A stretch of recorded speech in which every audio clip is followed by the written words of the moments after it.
G'day trendsetters. I've made myself some Comfrey tea.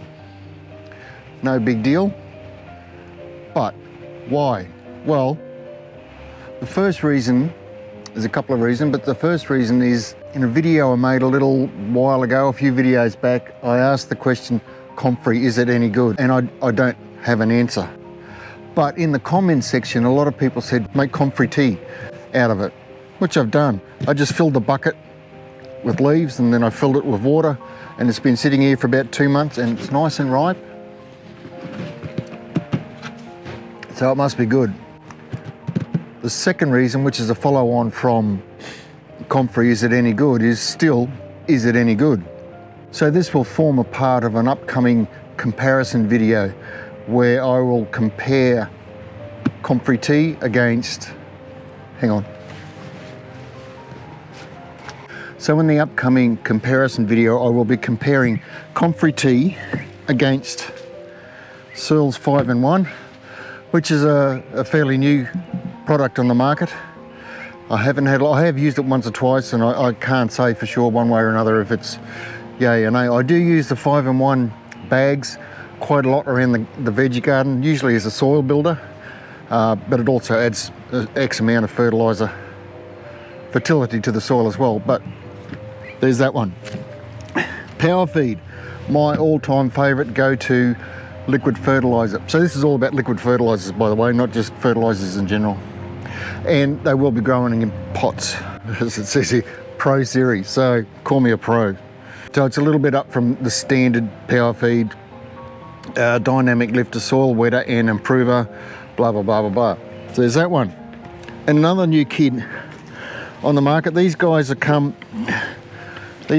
from the same company, but this is a new one. It's called Seasol Gold, which is the liquid seaweed solution. You normally get just Seasol. This is Seasol Gold. It's got special formulation that improves the benefits of seaweed, promoting stronger root development and plant establishment. Seasol is not a fertiliser, but I want to compare this against the Comfrey tea and the others, just to see what or if there are any benefits in using Seasol. So that's in an upcoming video. I just wanted to let you know that it's upcoming and maybe you can be ready for it when it comes. Who knows? What do you think? Any question before I make the video? Any questions? Anything you want to know that I might be able to include in the video? I'll be using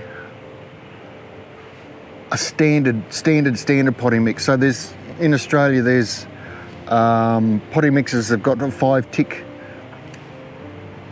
certification, which means that they meet a basic minimum standard of potting mixes, and there's a black series of 5 ticks and a red series of 5 ticks.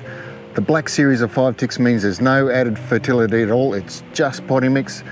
The one that's coloured red with the 5 ticks means that there is some added fertility to the potting mix. So I've chosen the one with black 5 ticks.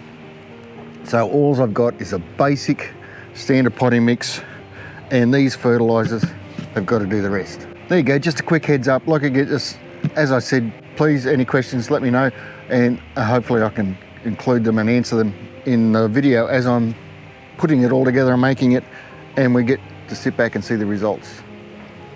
My money is still on Powerfeed.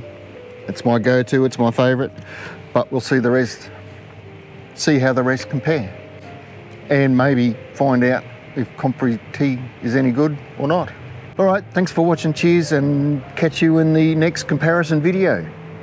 Bye for now.